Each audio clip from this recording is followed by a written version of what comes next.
Уважаемые дамы и господа, свою работу начинает сессия «Глобальная роль ЕС в постпандемический период». Dear ladies and gentlemen, we are starting panel discussion The EU Global Role in Post-Pandemic Period. На сцену приглашаются модератор, заместитель министра иностранных дел Российской Федерации Александр Грушко, спикеры, директор Французского института международных отношений Тома Гамар, директор Института международных отношений и почетный профессор Тюбингенского университета Натали Точчи, заведующая отделом европейских политических исследований ММО РАН Надежда Арбатова, посол Европейского союза в Российской Федерации Маркус Эдерер. Please welcome on stage moderator, Deputy Minister of Foreign Affairs of Russian Federation Alexander Grushko. Speakers, Director of French Institute of International Relations Thomas Gomar, Director of the Institute of International Affairs and Honorary Professor at the University of Tübingen Natali Tocci, Head of Department for European Political Studies of the Primakov Institute of World Economy and International Relations Nadezhda Arbatova, Ambassador of the European Union to the Russian Federation Markus Ederer.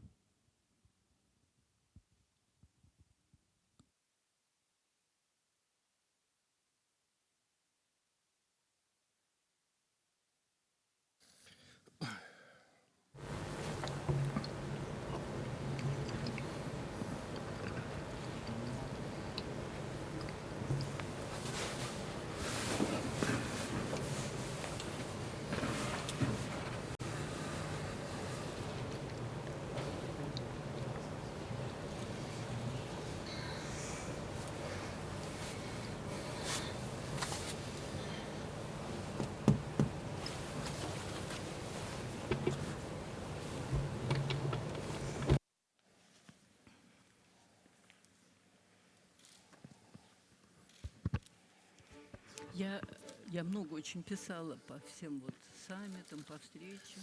Но вы не видели, наверное, да? Нет. Прямо и по визиту Боррелли, и по саммитам. Послайте мне. Я могу вам все прям подборку пришли.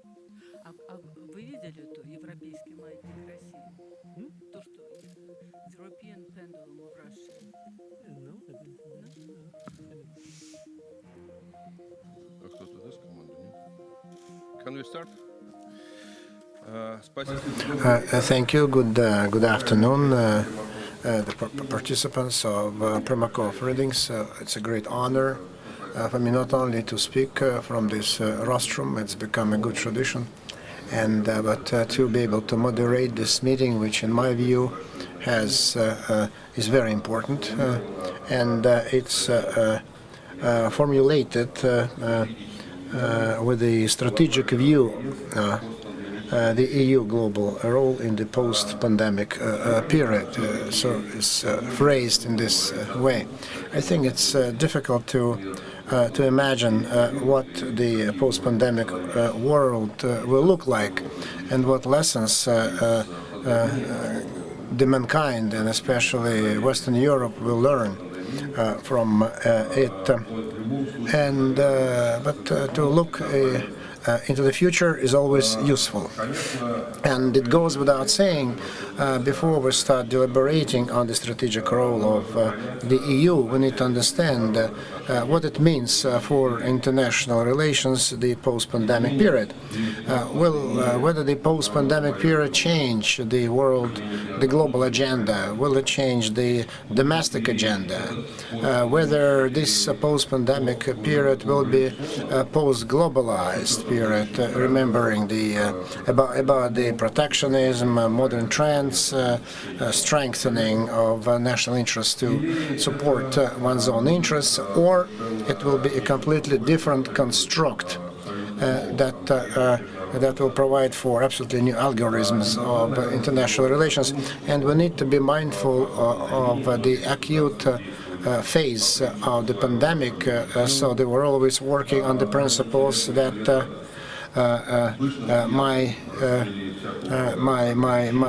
jacket is the closest to my body, and so then restrictions, sanctions flourished. The countries were thinking only about themselves. So then the attributive mechanisms became semi-legal, and that was an integral part of the international landscape during the pandemic.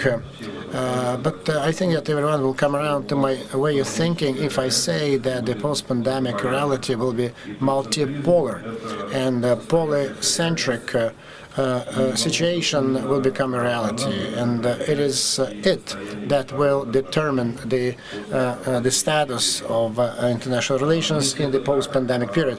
And if this is so, then the world will never be the globe of NATO, it will never be a globe of the European Union, it will have multiple ways of self-determination of different political systems, different countries, and it will not be restricted to only a few countries.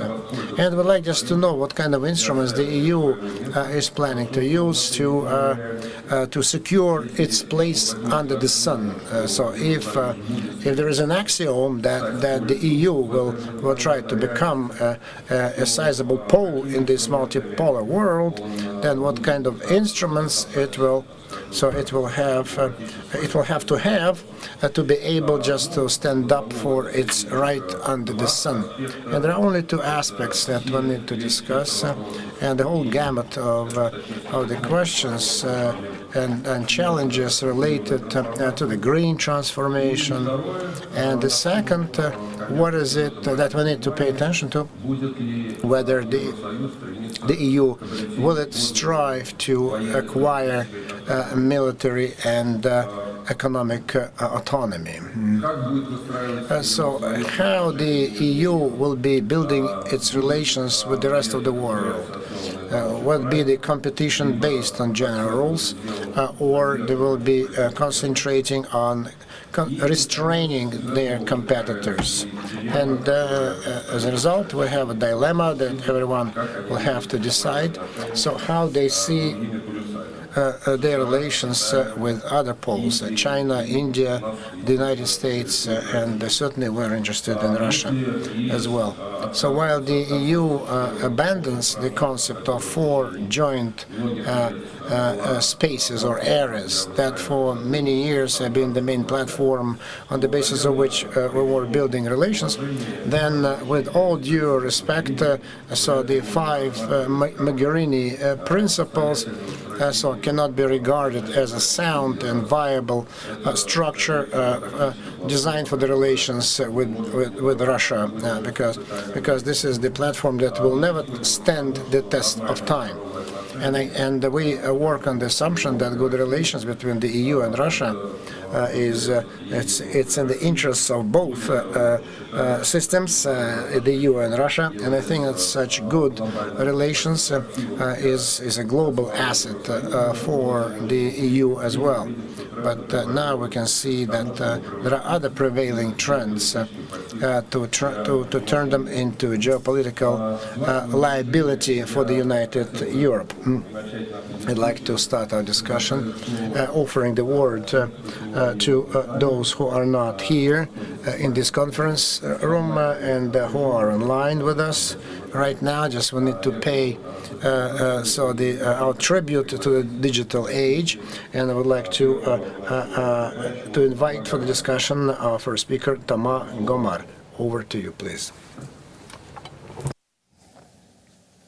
Thank you very much, Alexander. I'm very happy to participate in this new edition of the Primakov readings. I participated in the first edition, so I see the progress made. It's a real pleasure also for me to be with Natalie and Nadezhda and Marcus to speak about that. And I would like also to thank Alexander Dinkin and the MMO's team to continue the discussion with European colleagues. I do believe that it's highly important in the current circumstances. Let me start with three brief initial remarks. I don't want to be provocative, but it seems to me a little bit a paradox to speak about the EU global role in Moscow today after the visits made by Josep Borrell in last March.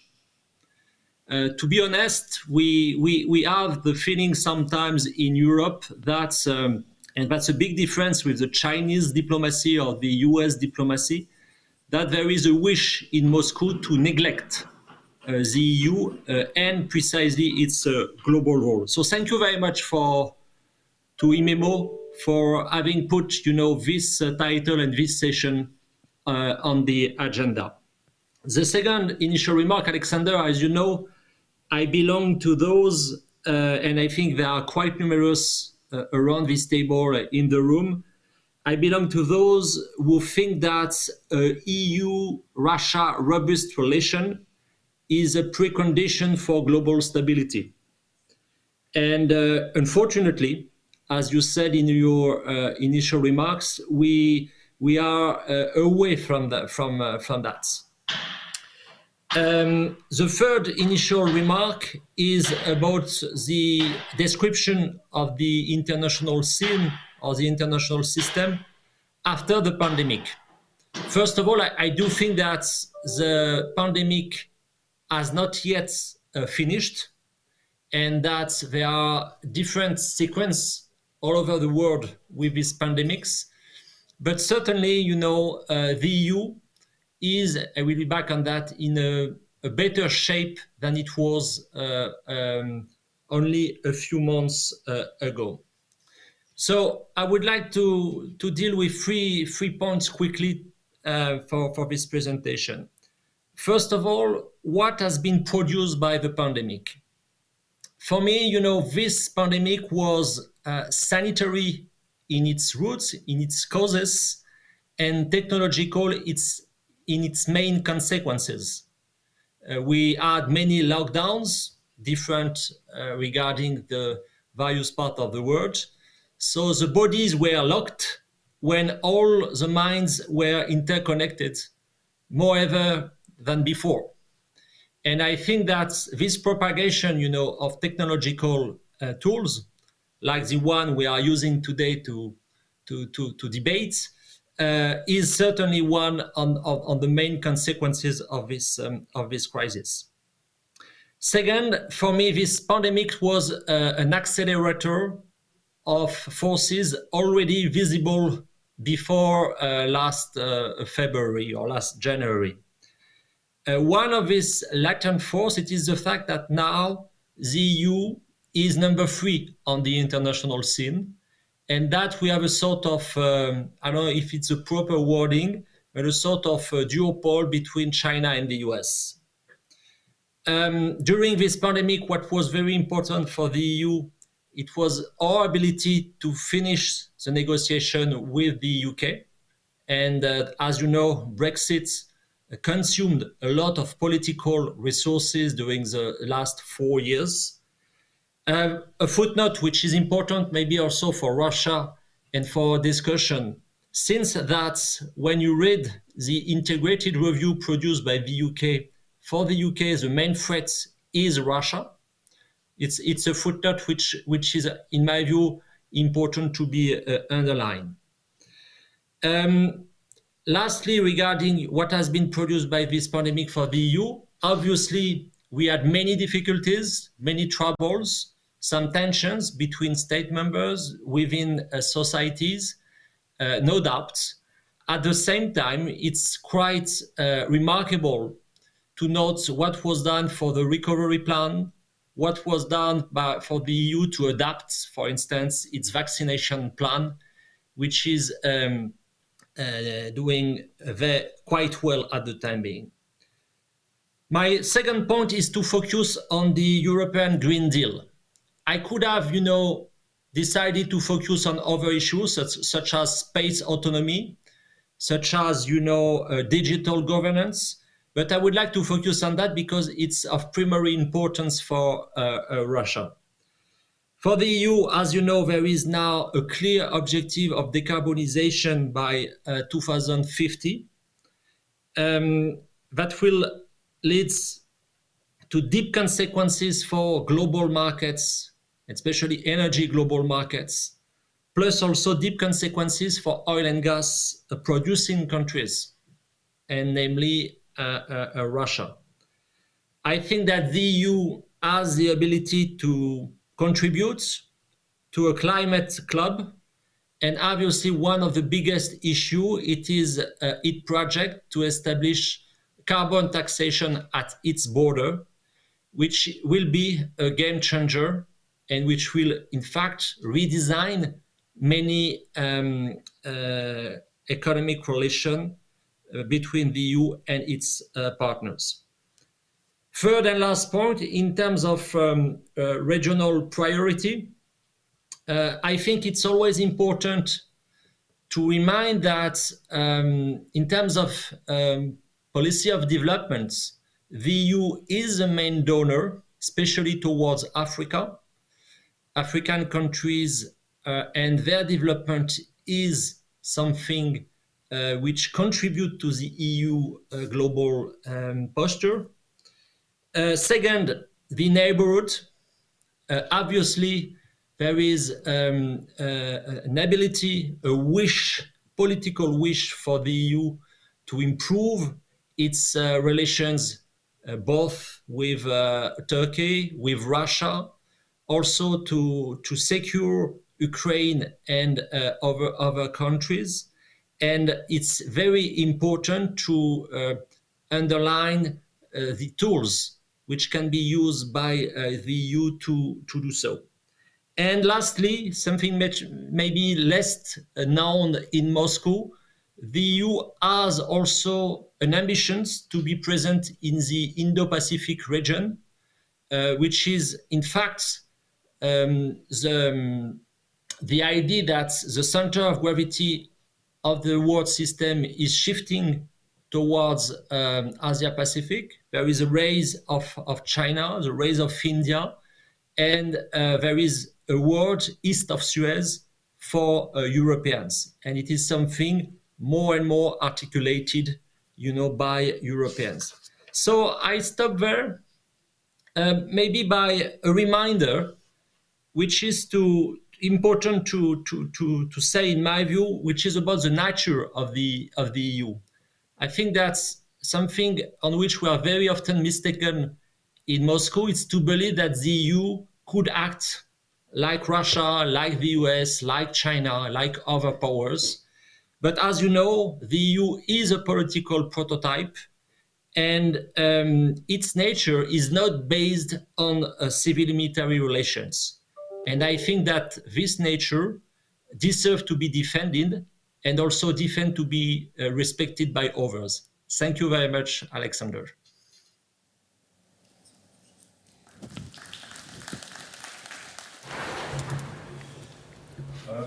Thank you very much. Yes, I will.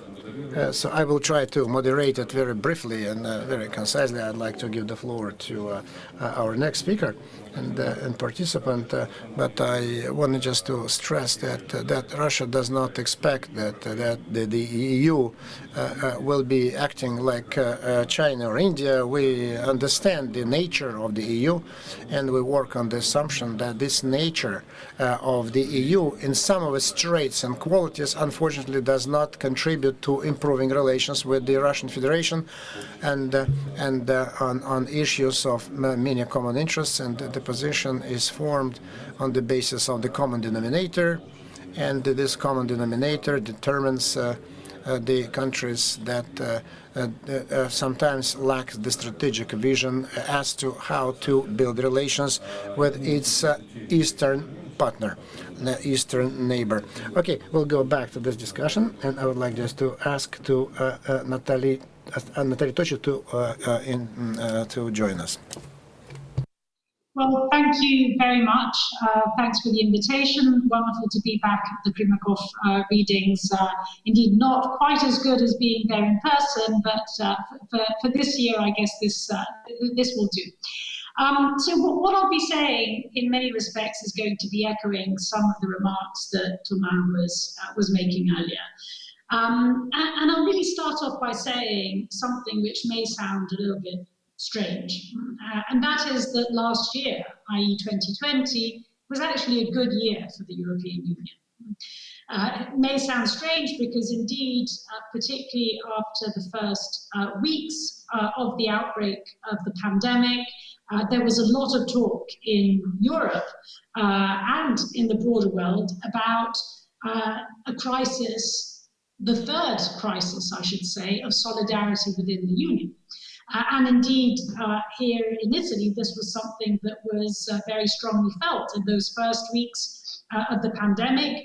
There was a general sense that the European Union was acting too slowly. It was not taking seriously enough the outbreak of the pandemic and the way in which it was affecting the first member states that were being hit.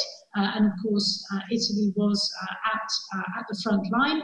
And so there was this general sense of, here comes the third crisis. After the Eurozone crisis, after the so-called migration crisis, here comes the pandemic crisis as a crisis which is not just a crisis in and of itself, but that represents a crisis of solidarity. So there was a real risk, there was a real danger, and I think that indeed, had the European Union not lived up to this third crisis, it probably would have been a crisis too many for the European Union to withstand. And yet it didn't happen. And this is really the remarkable story, I think, of last year that we're living through this year, obviously, as well. Essentially, although, as we know, and we could spend hours debating the differences and the divisions within the European Union in terms of its interests, in terms even of its values, but last year, something fundamental to the integration project was found once again, and that is the magic word of solidarity.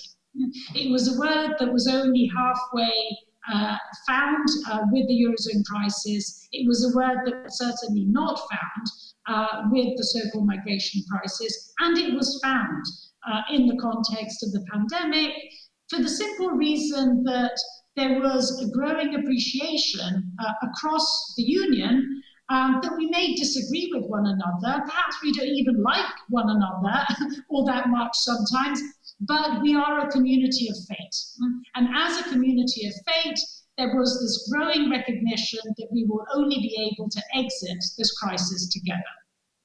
And this is really, at the end of the day, the core of European integration, what binds us together.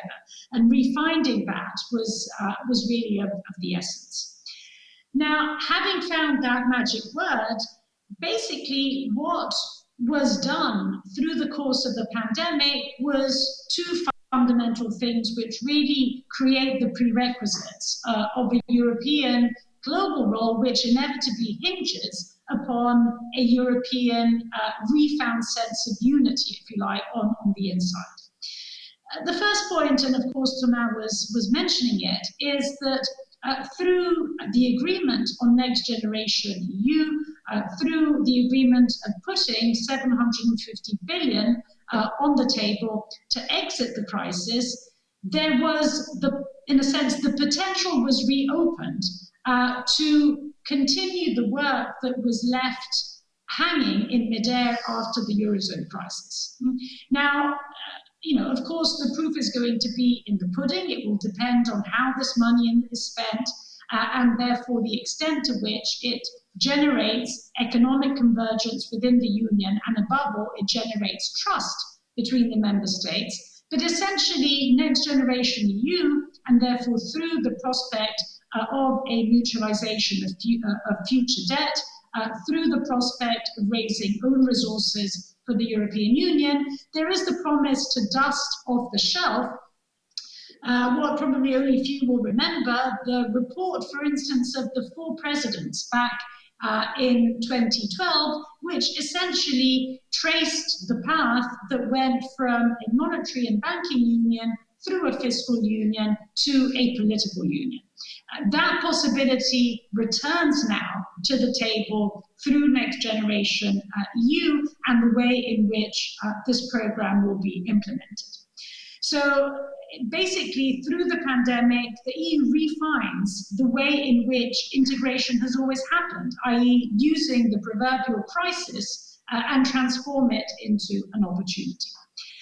The second fundamental reason why the pandemic enabled and is enabling the European Union to refine, in a sense, both an internal sense as well as an external identity, is that it's given the European Union a story to tell.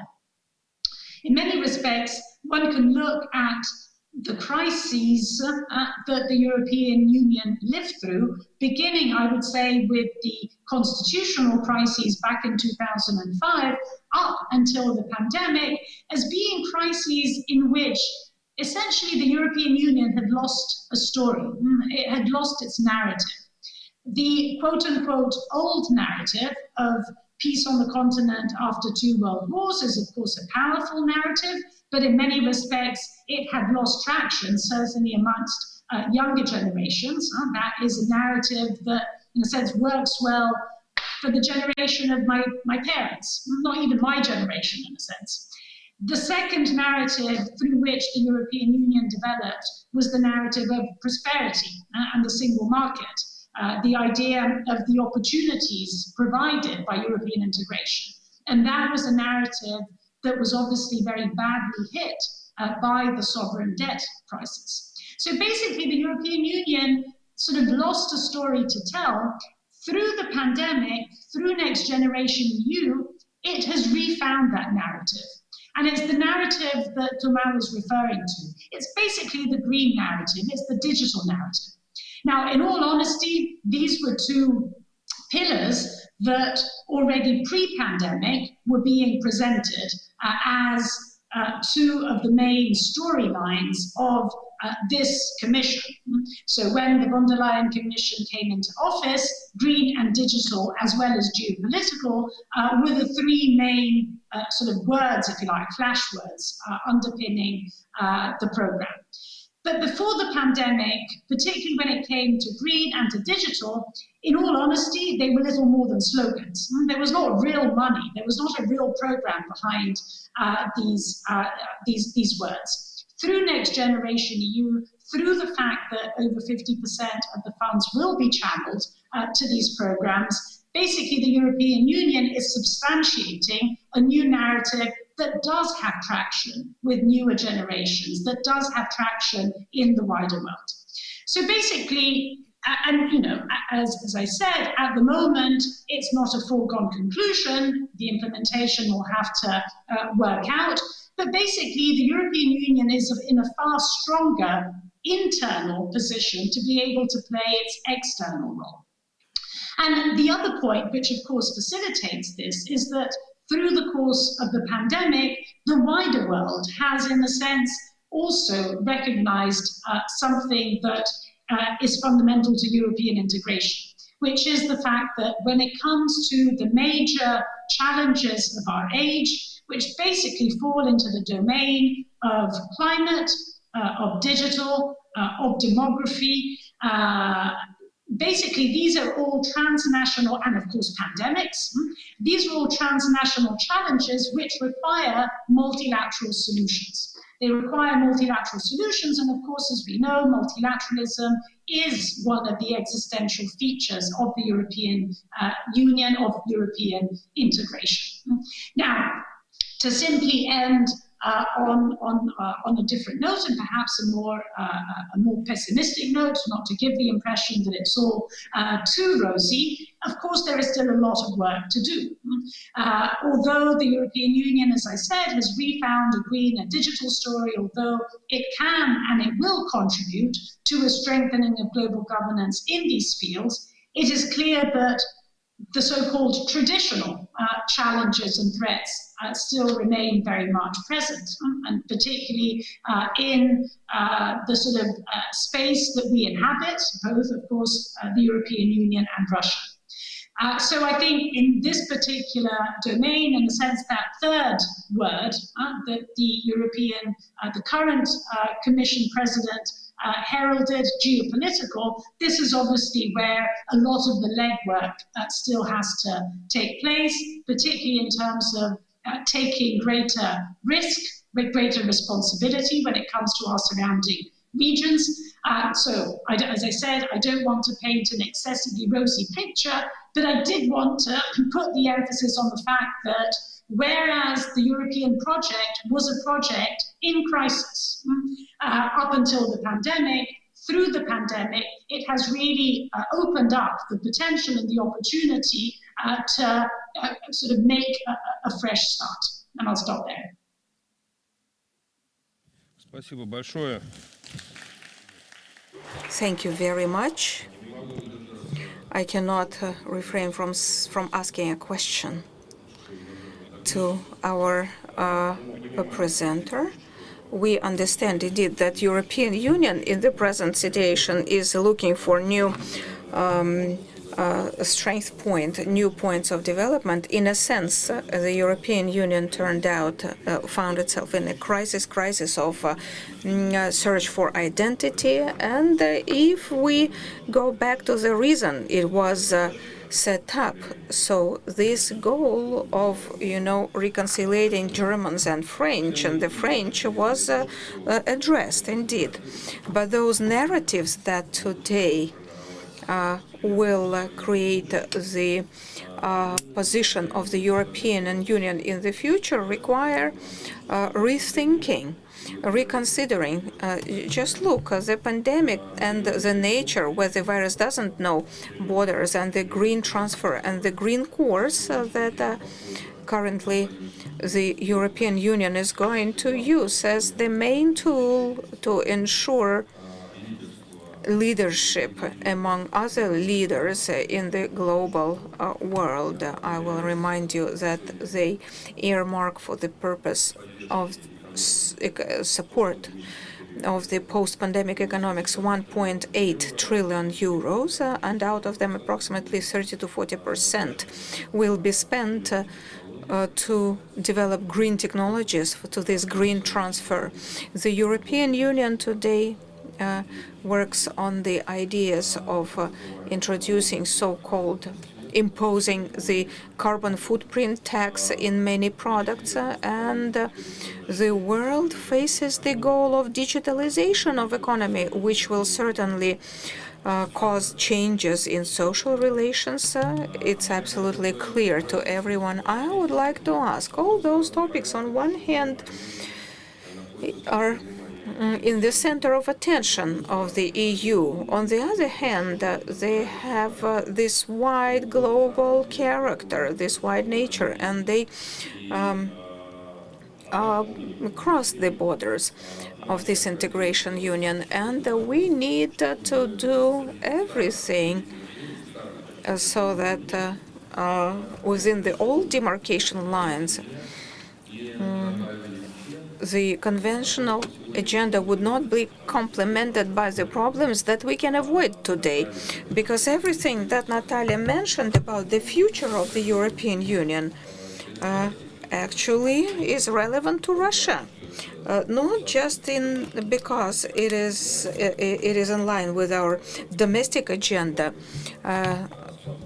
Like Mr. Putin mentioned at the St. Petersburg Forum, but it also concerns the trade. We understand that through this green transfer of the economy, European Union thinks both about the climate problems and primarily considers them a tool to ensure competitive edge to their own industrial stakeholders, but we do not think it should be at the cost of the Russian interests.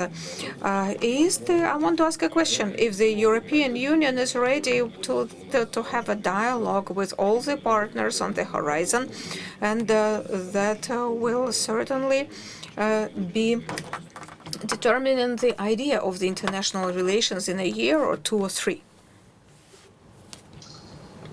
Yes, I mean, if I may on this, I think the answer to that question is clearly yes. I mean, I think there is a broad recognition that when it comes to challenges like climate, as much as pandemics. This is not, these are not issues precisely because of their transnational nature that can be addressed within the European Union alone. I mean, they require global solutions.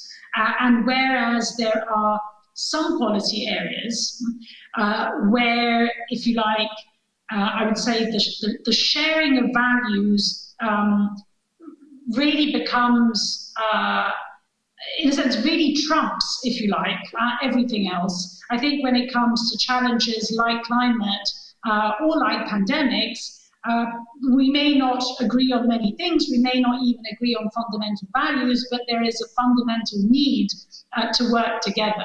Now, the point, though, is, as far as the European Union is concerned, that there is an internal and there is an external component to all of this.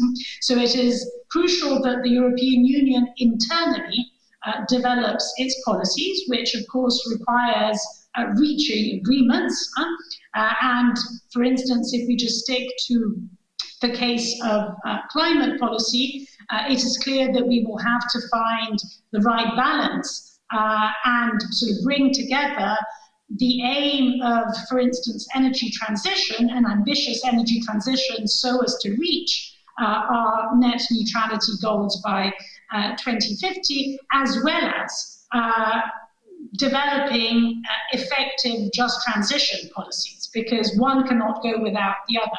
So this is, in a sense, internal homework for the European Union to make. At the same time, it is clear, as I said, that there can only be global solutions to these challenges. The first, of course, in a sense, port of call for the European Union at this point in time is largely sort of turned to the United States, particularly with a Biden administration that shares a similar agenda, and where agreement, and we're seeing it, for instance, in the context of the G7, where sort of steps forward are being made, particularly when it comes to questions like a green taxonomy or climate finance. We still have some sort of steps to make when it comes to carbon pricing.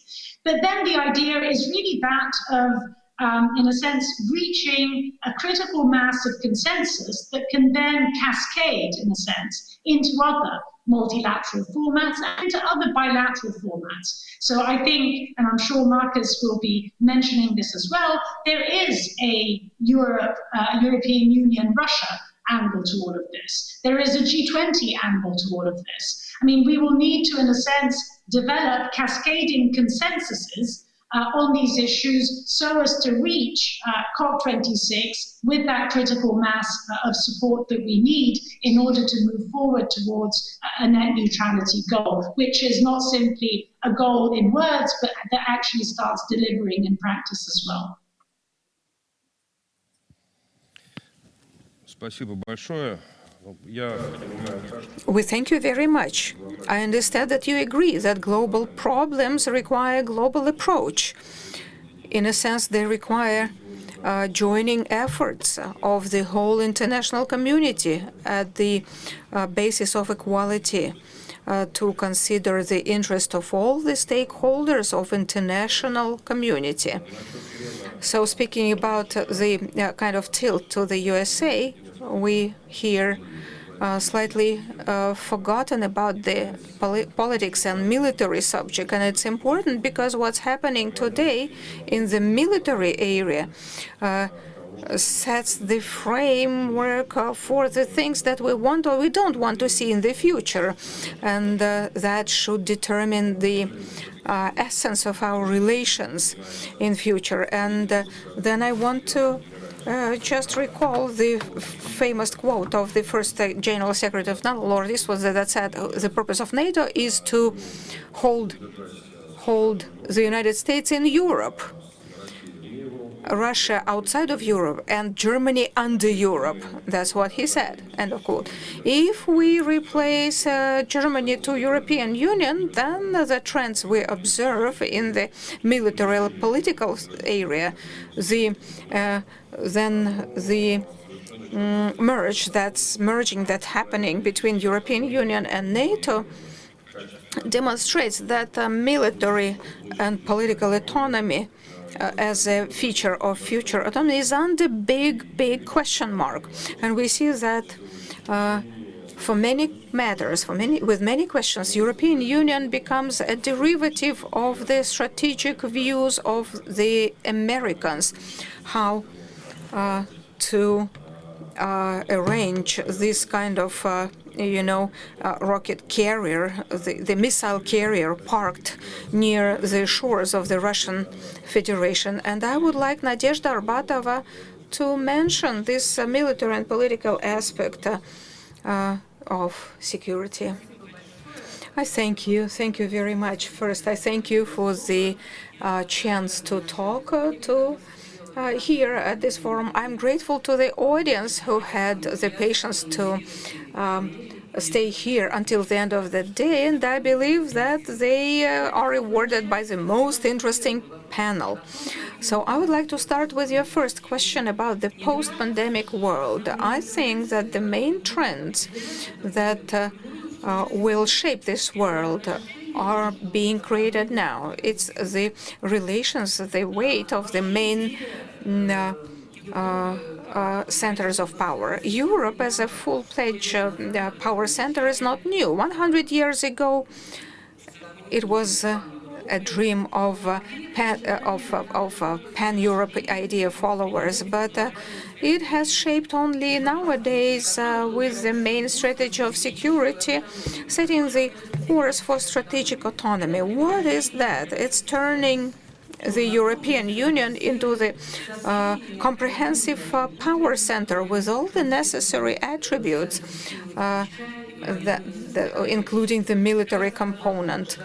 As Joseph Borrell said, not to be strangled during the Battle of Titans, the European Union was created as an opposition to hard force, should learn to use this brute force.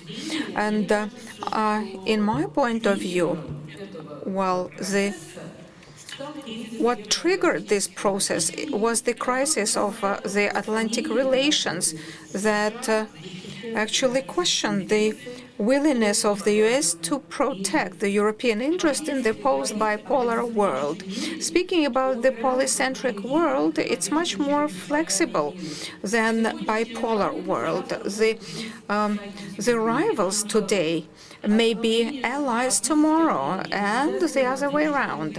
Weakening one side may not turn out a victory because it will give benefits to the third party that may turn out more dangerous, and increasing strength of one side does not mean victory, because all other opponents may merge against it, may come up together. And so it's the country, or maybe several countries together, will win if they build better relations than other centers of power.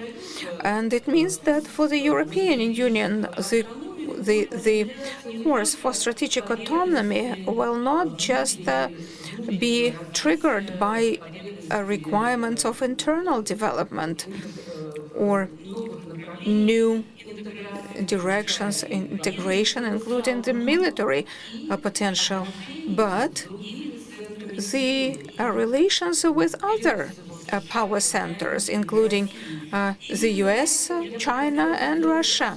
And that's where I wanted to focus, because I believe that the trends and the relations between those centers of power will actually color the main intrigue of the post-pandemic world, be it more polycentric or latent bipolarity in a very diluted shape, in a diluted form, will prevail in this post-pandemic world.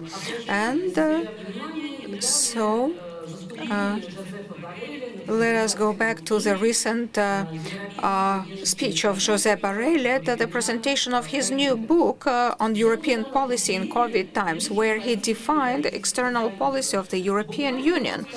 He said, verbatim, "We should remember that the external policy of EU is changing of external policy of other countries. For us, it's external policy, but it means domestic policy of other countries," end of quote. And this position, in my view,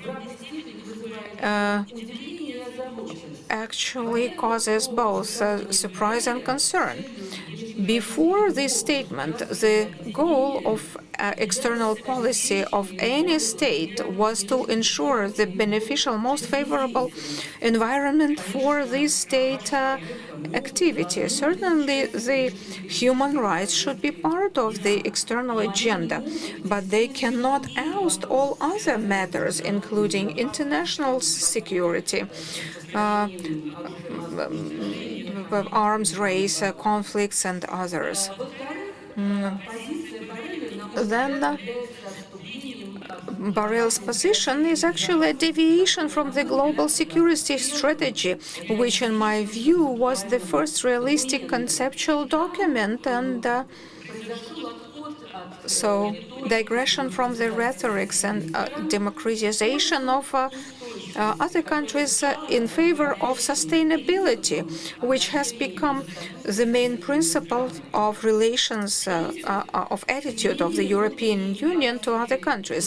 Then change of the domestic policy of other countries is, like our English-speaking colleagues say, is recipe for disaster.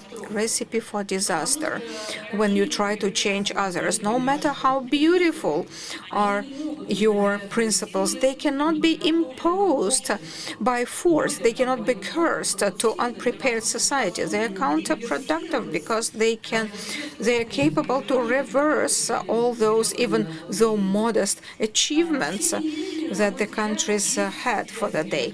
And there is connection between external political in collaboration of the states and the domestic policy. Very simple connection. The better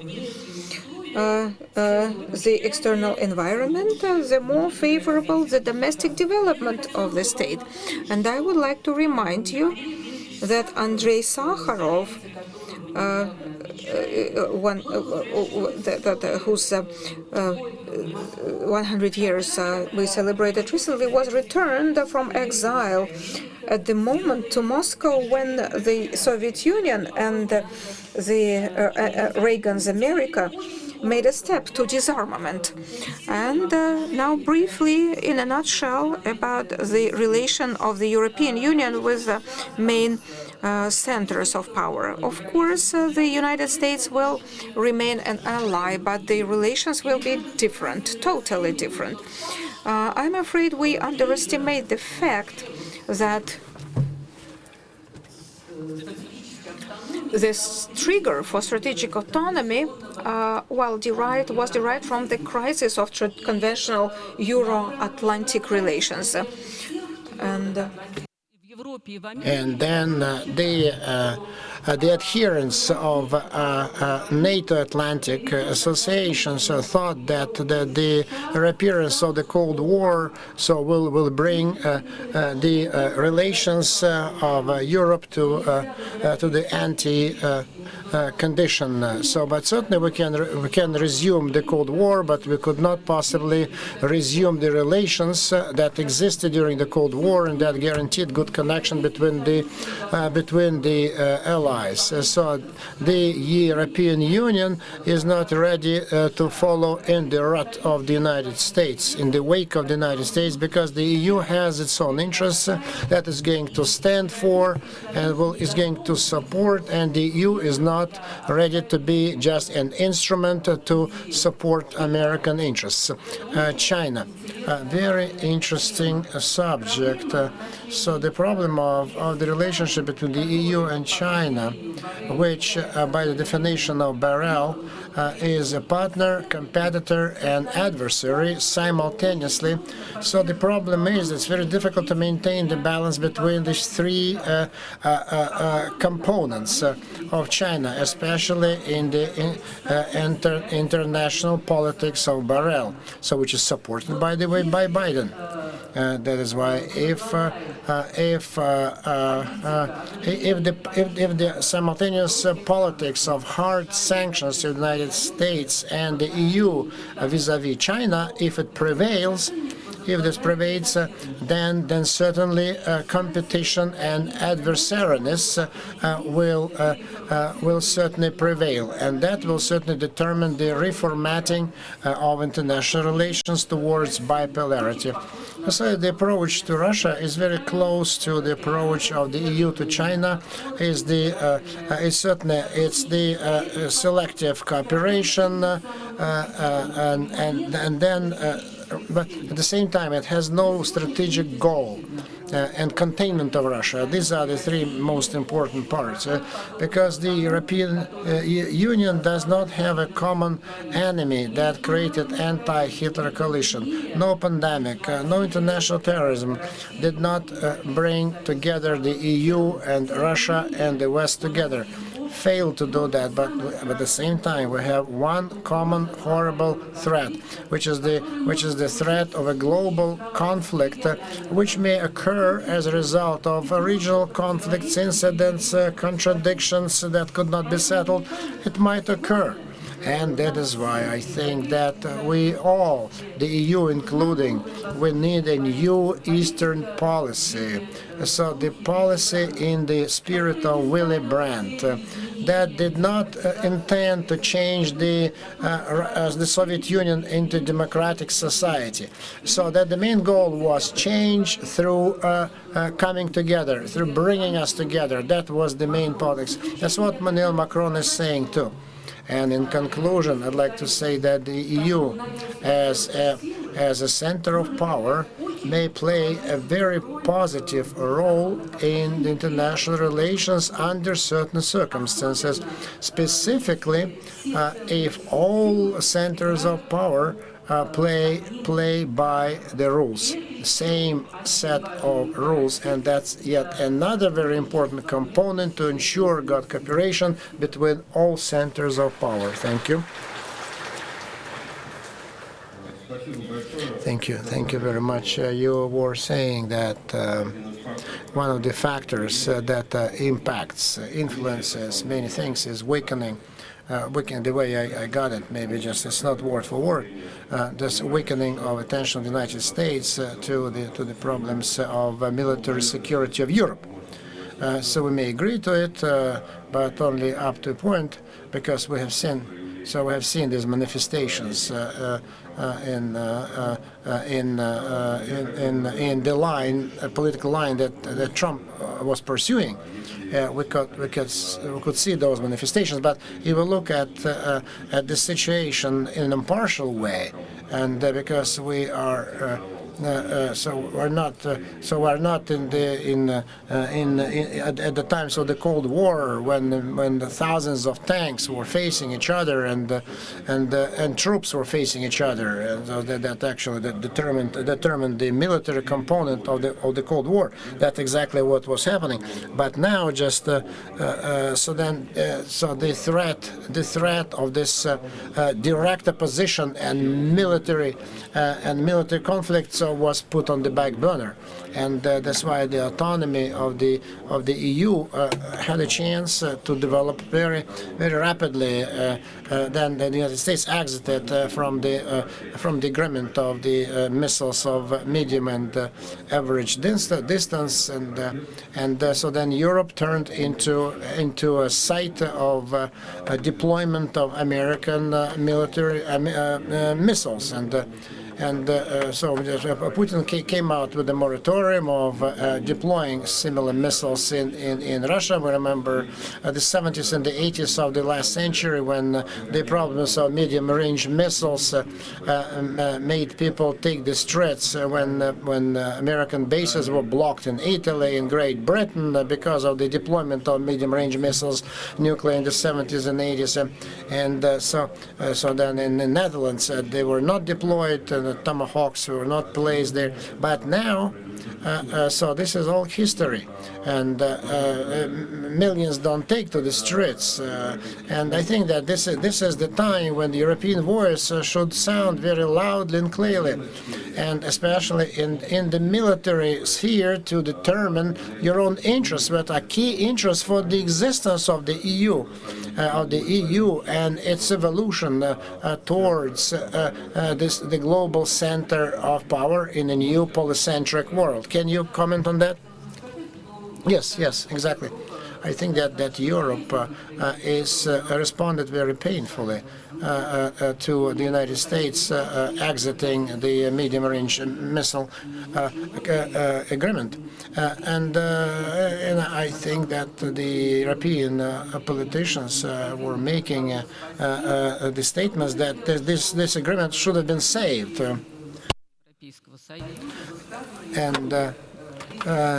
so then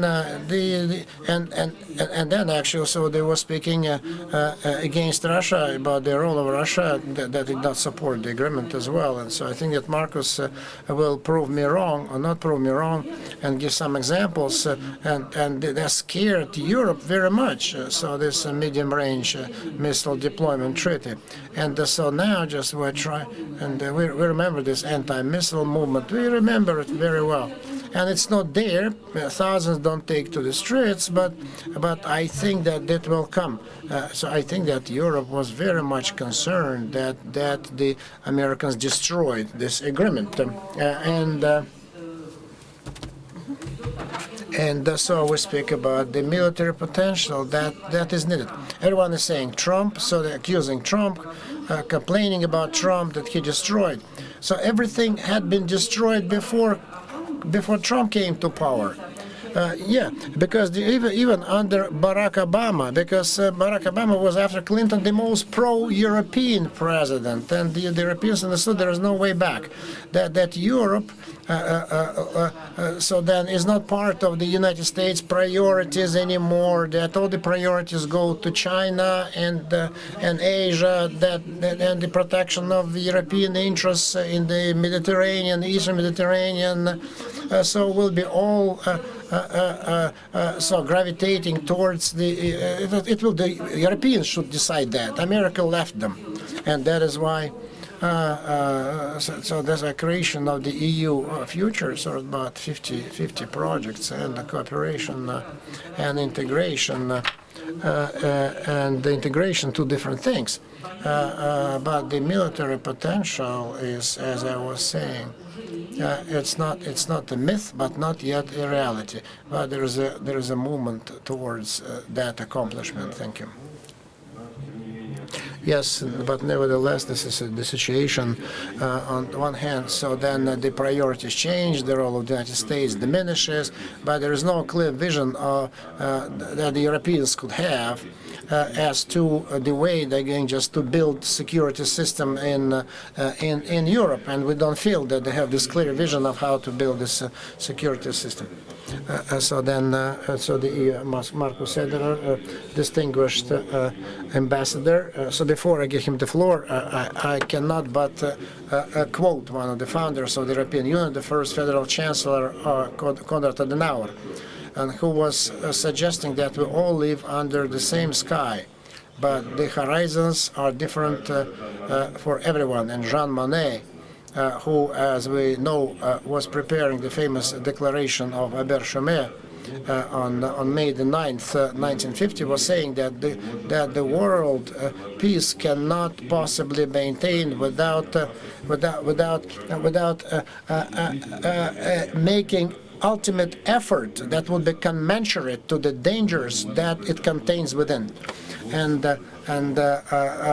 then we can maintain peace. And that is why what we have now is all due to the owing to the founders of the European integration. It's a creative approach when we talk when we say whether we will be able just to maintain the EU, whether the EU will be able just to maintain its faith and trust and confidence about what they were saying.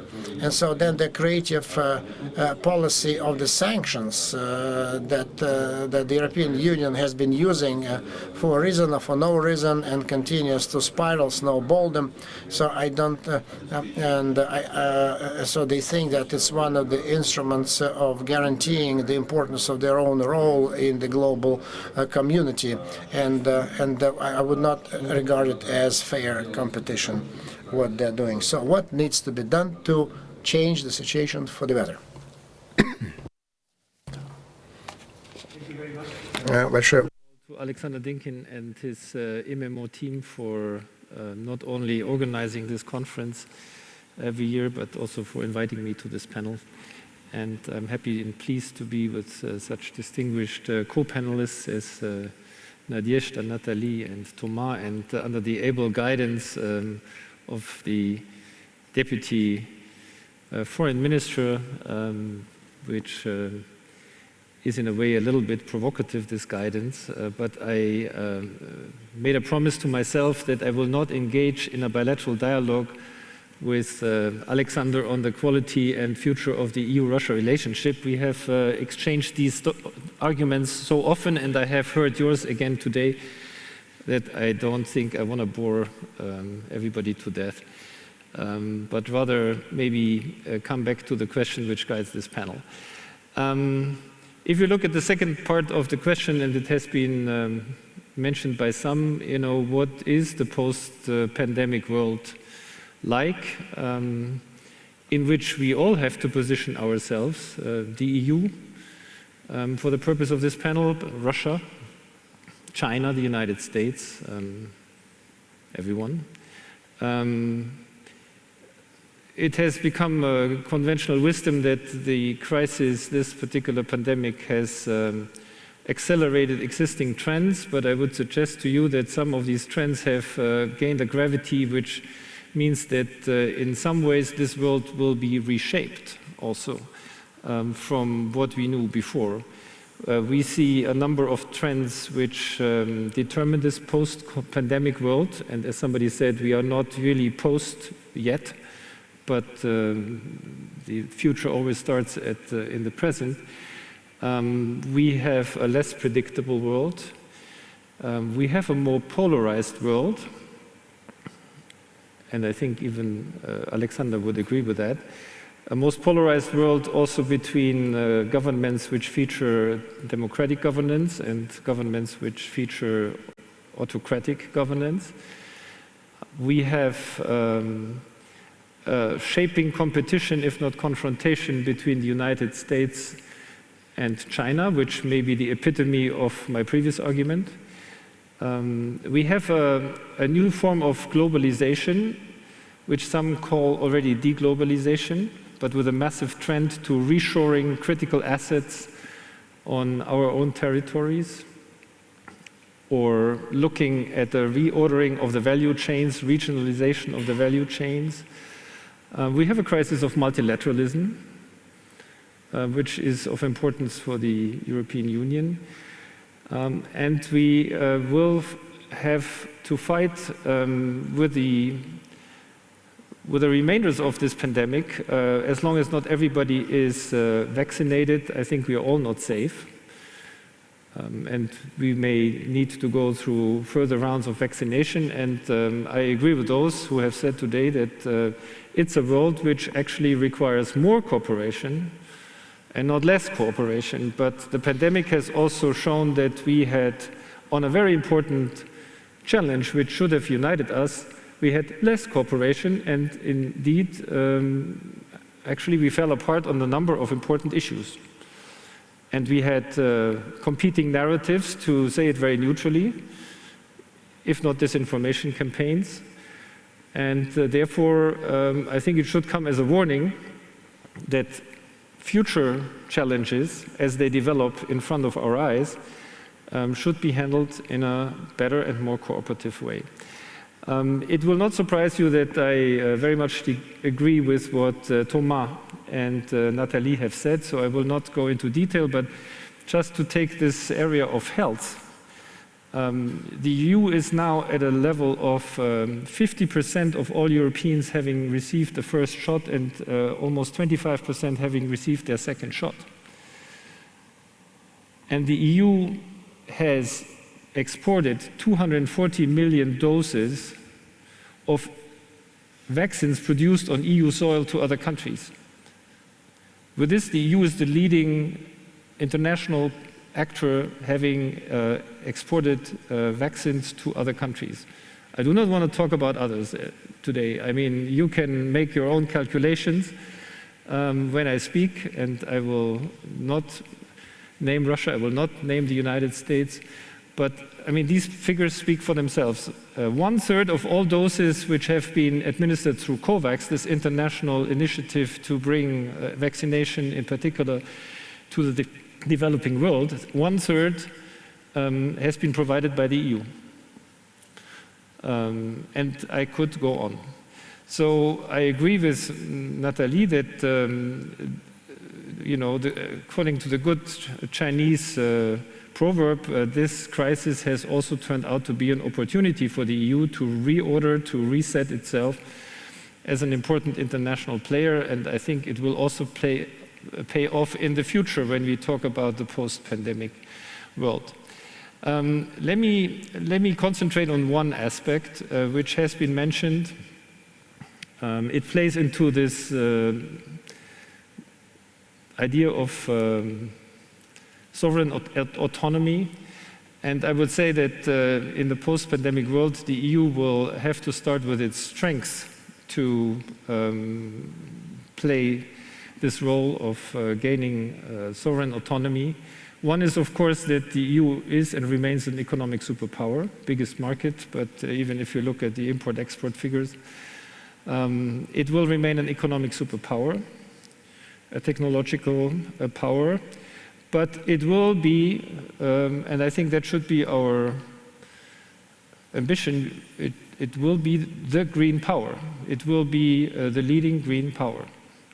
And if you look at carbon neutrality as the new geopolitical frontier, then you can also make the argument that the ones who arrive there first will lead, also in geopolitical terms, as being fossil energy independent, as being leading on norms and standards, defining this new world, post-fossil world, and will be leading technologically. And I think that the EU is uniquely positioned to play that role.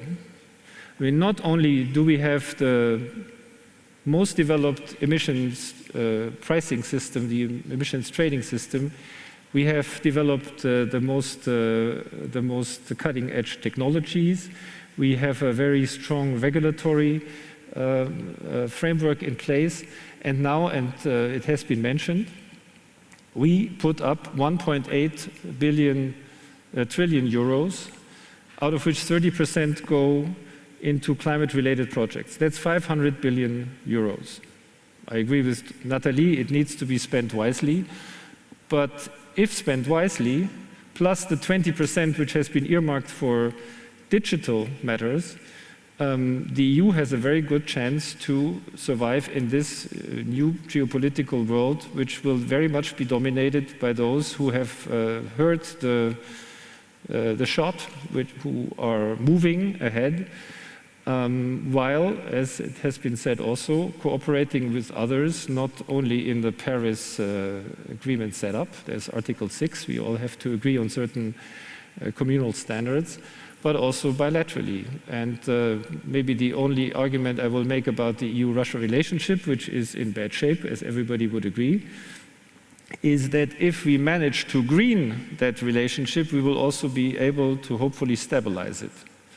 And this is why I am for deepening the dialogue on many things concerning the green transition. So in this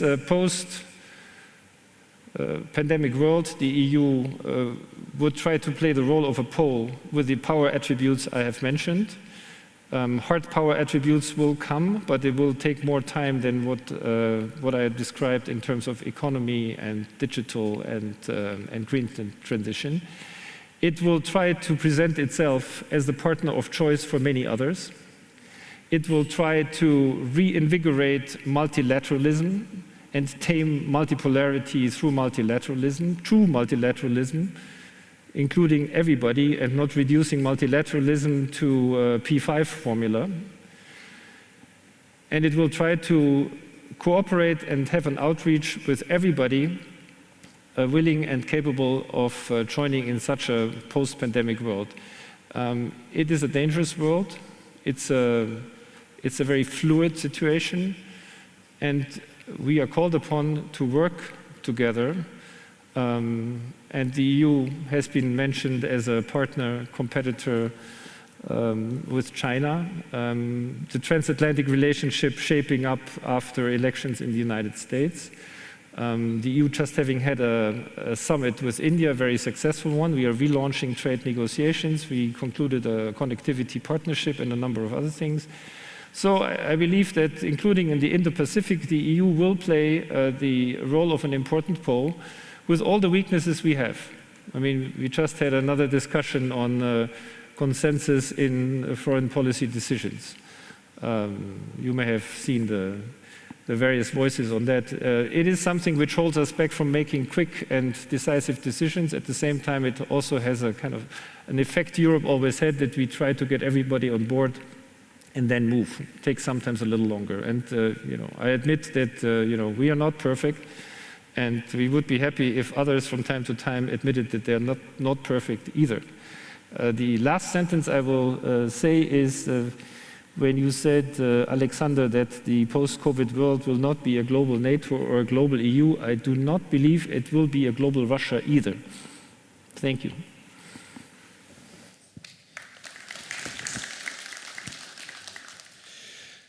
Спасибо большое. Thank you very much. So you said you were speaking about the Green Front, but the front somehow reminds us about the trenches. We don't want the Green Front. Actually brought us to trenches, military trenches and other military devices that will prevent and harness actually weaken the efforts of the states for the global interests. And today we mentioned in the visit of Mr. Beryl in Moscow in a negative context. But in fact, I want to say that around this Mr. Beryl's visit, there were many conspirological theories, but speaking about one of the results of this visit, the gist was that the Russian side and the European sides were unanimous that with all the difficulties of our present period in the relations between the European Union and Russia, we need to look for the new agenda and areas like healthcare, like digitalization, and green transition in all aspects are the areas that require not just the start of the dialogue, but they will require objective, unbiased, for the benefit of both sides, practical collaborations. Once we don't want to find ourselves in the situation when we go our own ways, own paths, then with great difficulty we shall try to find how to merge them without weakening our positions in the global arena. That's how I would like to finish the first part of our work and ask from the audience if they have questions to the yes. We shall start with the front row.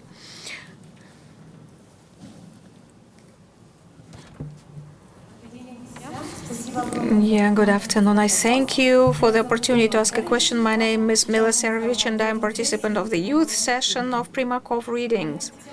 I would like to ask Ms. Natalie a question. May I? Ms. Natalie, yes. Could you please tell us how you, as representative of European Union, look at the collaboration of Serbia in Russia in the energy sector, in the area of the Turkish Stream, the South Stream, and the loans that China provides to Serbia and Montenegro.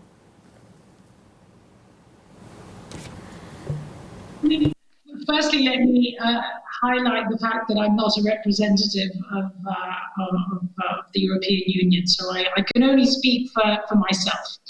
I mean, when it comes to Serbia, but I would say more broadly, when it comes to the Western Balkans, I mean, it's very clear that whether we're looking at it in terms of energy or whether we're looking at it in terms of other policy areas, this is becoming, and this has become, another of the main quote-unquote battlegrounds between of the so-called, in a sense, geopolitical rivalry that we've been witnessing. And whether we're looking at it in terms of Russia's role or whether we're looking at it in terms of China's role, it is clear that this is the way in which, and it is not just over the course of this pandemic, but really over the course of the last few years, that this has become increasingly prominent. I think that when it comes to energy, it is clear that, and this connects to a point that I was making earlier and about the global dimension in the sense of this challenge. It's a global dimension for which the European Union obviously bears its part of responsibility, which means that it has to do also its part in terms of assisting those countries, beginning with countries in the neighborhood, of course, the Western Balkans being first and foremost, to make that journey.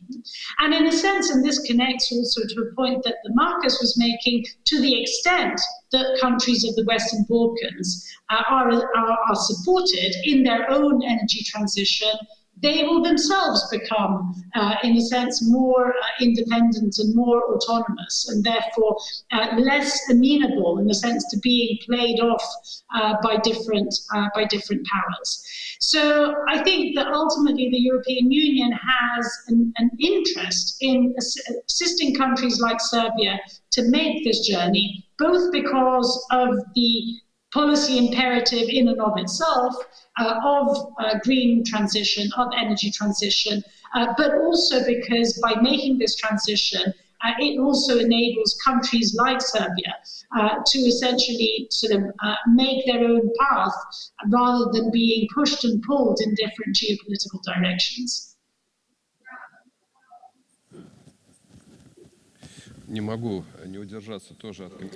I cannot fail to comment. Indeed, should we look at the history of an energy collaboration of Russia and European Union, it's a success story, but it's surprising in a sense that the first large contract under the name of Gazprom was signed with Germany, and since then the area of energetic collaboration was absolutely outside the political concept. No matter what happened in Europe, Cold War and hot wars, and NATO was bombing Kosovo, and states ceased to exist, and new states were born, and sometimes we didn't know who was supposed to pay for the gas, but we kept supplying. And indeed, it was a tangible basis for the European security. This safety pillow that unfortunately in our relations with the United States we don't have, because this is the strong point of the Russian-EU relations, and the volume of external trade and investment allows to use them as a starting point for going forward in the areas we mentioned. And unfortunately, this domain finally got politicized. Now there are conversations about the use of energy sector as a tool of political influence and pressure on Russia, a hybrid pressure. Certainly, it is not true. And the problem that we need to address in our relations should be addressed primarily with the movement towards common sense. And the cooperation in the energy area possesses the great potential to look at it without any bias or politics and clearly see the interests of all parties. And now the question from the right, and I can see, yes, Mark, the floor is yours. Dear colleagues, I liked the words of Nadia Arbatova that we have the most interesting session. It's true, indeed. And I like the words of Mr. Ambassador that the European Union is not perfect. So to follow up, I have a couple of questions. But in order to be properly understood, dear aliens, dear presenters, we love France, we love Italy, we support wonderful relations with Germany for almost 1,000 years, though we had everything in our mutual relations over that 1,000 years. A year ago, we met here and we spoke about colossal breakthrough of the European Union into the future, because a year ago there was an agreement about the settlement of debts outstanding and the European Union of next generation. A year has elapsed and this program has not been started, though the nation states actually came up with the plans of the funds allocated. 1 year is a long time. Why does it take so long? And to how the European Commission is satisfied with the plans of reforms that Italy, France and other countries should perform, because this is the criteria and condition of getting and spending the funds. Now, we are happy that the European Union is leveling off and coming out of the pandemics. In fact, the production and the distribution and the supply of the vaccine, and the European Union booked 2 billion doses of vaccines in order to inoculate, and as in the fall there will be the next wave, and there will be a chance to continue vaccinations. Yes, indeed, it is a huge step forward, but along with that, there are other turbulent questions. Like, for instance, question to Germany. Germany actually, yes, agreed to accept the concept and plans of the European Union of the next generation, but the public opinion in Germany, some parties against it. Against, sharing the debt. Will it actually damage the leading role of the Christian Democratic Union at the next election? And speaking about the green transition is our future. Everyone is ready, but at what cost? What's the cost of it? What is the customs fee at the border to the carbon footprint? About it's coming back to the Middle Ages, when those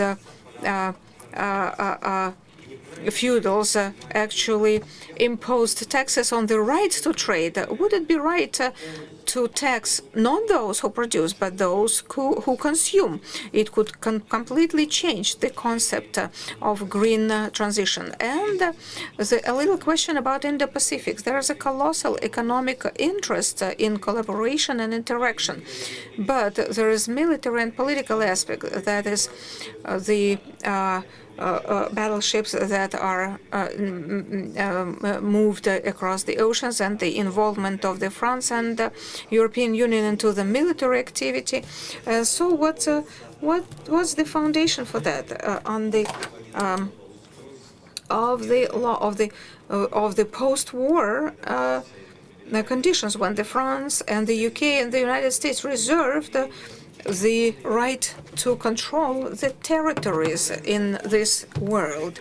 Would it be proper to finish decolonization, and then the military strategic situation in this region will be much better, and each region will independently address and solve their problems? Just a few questions, and I hope while the questions will be interesting for the panelists. Yes, our guest from the EU, who would like to reply online, offline? Rhetoric questions. These were rhetoric questions. Rhetoric. The simple answer to why does the Next Generation EU 750 billion euro package only take off now is that it had to go through national approval processes. We are 27 democracies, and this has just been finalized, and we are starting. It is indeed a revolution, and it was made possible by Chancellor Merkel and President Macron devising a very courageous plan, whereby for the first time the EU can take up loans on behalf of everybody, and where part of this package is being handed out as grants, non-repayable grants to the most affected member states. And going back to what Nathalie said about solidarity, and I don't think there is much criticism. I cannot speak for Germany, even though I'm German, but as I said, it was a French-German initiative, and I do not see the kind of discussion which would change majorities in the German political framework. But again, I'm speaking more comfortably about 27 than about the country I know best, and you may want to understand that. I refuse to accept the notion of the carbon border adjustment mechanism as being way back into the Middle Ages, even though it sounds maybe it's maybe a nice sound bite, but you really have to understand the purpose of the carbon border adjustment mechanism. It is about avoiding what is called carbon leakage.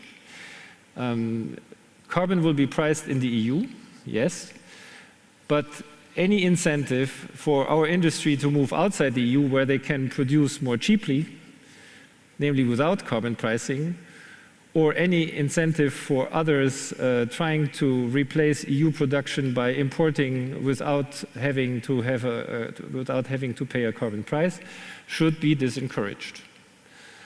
On this basis, whenever a country has similar measures, has a carbon pricing system, has an carbon offset system, this will be assessed against possible carbon pricing related to the carbon border adjustment mechanism. So ideally, in a country which makes a similar effort as we do in the EU, exporting goods, there will be no nominal carbon border adjustment price. Whether it's a tax, whether it's a certificate is not known. I'm always surprised that everybody here seems to know that it's a tax. I know from Brussels that it may not be a tax. And they're looking at it. And they're looking at it in all its variants, including feasibility, including what other countries have to say. By the way, there was a public consultation where many Russian stakeholders took part. Alexander knows that.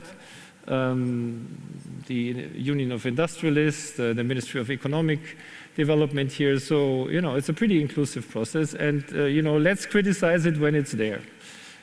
Sometimes I feel that at least some Russian stakeholders, not all, fight more against the CBAM than against climate change. And this is not what it should be. On Indo-Pacific, I would just say that the EU just passed a strategy which is maybe the most inclusive Indo-Pacific strategy from all players which have engaged in Indo-Pacific approaches. I was in the foreign ministry not long ago, and we exchanged on that, and there was some recognition of this fact also from the colleague of Alexander. Thank you very much. Да. Тамагамар хотел что-то сказать. So then, who else wanted to have a say? That what was that in? Yes. In line with the question asked by Mark, good to see you, Mark, by the way. As said, you know, by Marcus, very simple to understand what it took 1 year. Democracy takes time. That's the simplest way to explain. About Indo-Pacific, I think it's what you have said. I don't want to react to what you have said about finishing decolonization, because it's a sort of provocation which seems to me not at the level of the discussion. Having said that, I think that what is important to understand with the Indo-Pacific dimension, it is also the European wish to try to procure sort of flexibility in the region. You know, there is a very political strong demand coming from the ASEAN countries, for instance, or coming from Japan, or coming from South Korea, or coming from Philippines, to avoid the polarization of the situation between the US and China. And the fact that the EU and European countries would like to be present, and also in a different way than the US and China is seen, and I have many contacts, you know, on that as something beneficial.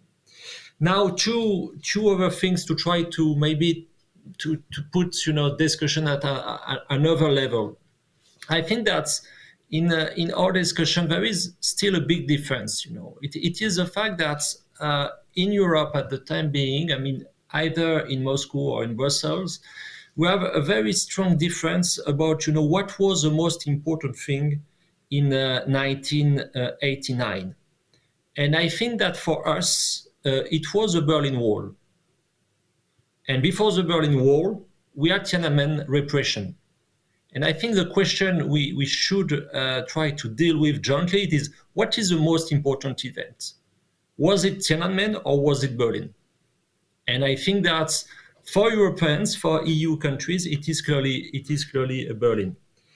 The second thing is also about what was said about energy cooperation. Obviously, and I would be in line with what was said by others, you know, it's an example of cooperation. I mean, the prospects are pretty good for Russia, because in terms of energy transition, there will be a need for Russian gas for the next 10 years. That's pretty okay for the next 10 years. After that, it's much more unclear, because the rhythm, the tempo of the energy transition is something not so easy to anticipate. But I think we should also try to think larger. We are facing, you know, an overlapping, in my opinion, between the geopolitics of oil, which is very well known by all of us, and in which Russia has an important role to play. I mean, when I say geopolitics of oils, it's obviously gas and so on. But we have an overlap with something much more difficult to understand, which is the geopolitics of data. And the key word, you know, for Europeans, it is in fact connectivity. We do believe that Indo-Pacific is important, because for us, globalization sounds with maritimization and with connectivity. And I think that on that, it seems to me that quite often when I discuss with Russian colleagues, you know, it seems to me that Russia is very focused only on geopolitics of oil for obvious reasons. But maybe it could be also beneficial for all of us to try to anticipate the consequences of this overlapping between geopolitics of oils and geopolitics of data. Because on that, I think that Russia needs to have discussion.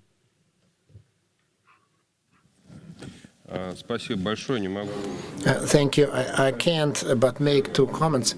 First, whether there will be this border tax, we don't know whether it will come to pass or not, but I think that the EU will definitely invent something that we'll have to pay anyway, so they will do that one way or the other. And the second problems in our relations with the EU, because of the nature of the EU, even before the decision is made and properly formalized in the form of a directive or any acts or that will have legal power, they never discuss this with us because there is no ground for discussion. But once the decision is made, so they say, oh, it's too late to discuss anything because we'll have to bite the bullet.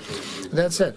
And that's why we would like just to avoid these court procedures and like we do it with the EU and start participating in this systemic discussion before this tax is finally taken.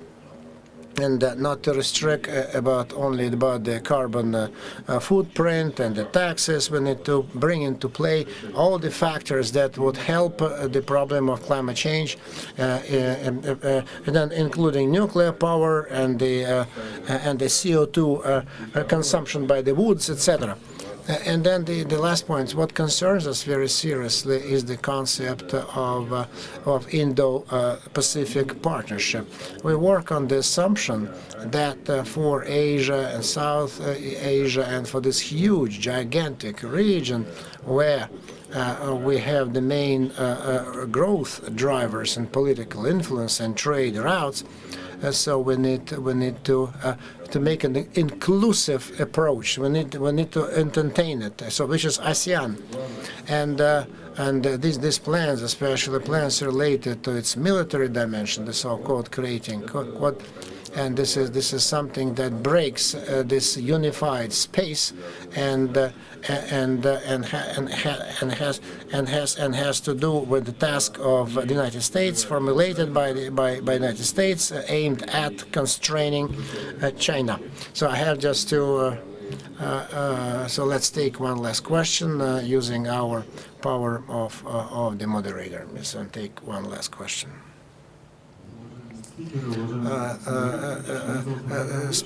Distinguished speakers, I participated in the young generation session of Primakov readings, and I'm very much interested in. So I would like just to address this direct this question to Mr. Ambassador and about the Prague Center, because they participate very actively in the post-Soviet space, and especially in the Southern Caucasus. And in Russia, they're trying to do that. We want to cooperate with the youth, the European youth, with the European younger generation, and we try to get to touch base with the Prague Civil Center. What the Prague Civil Center and the youth movement. The Prague Center, and if you need some contacts, I can hopefully provide them to you.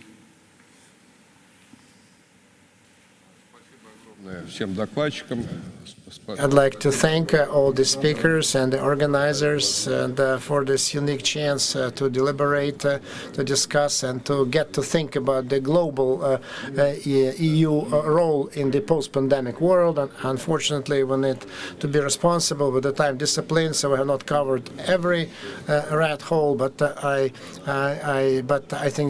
like to thank all the speakers for their contribution. Thank you.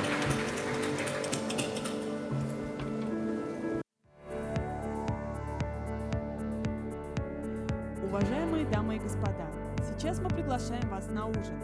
Обеденный зал расположен на первом этаже. Dear ladies and gentlemen, now we are inviting you to have a dinner.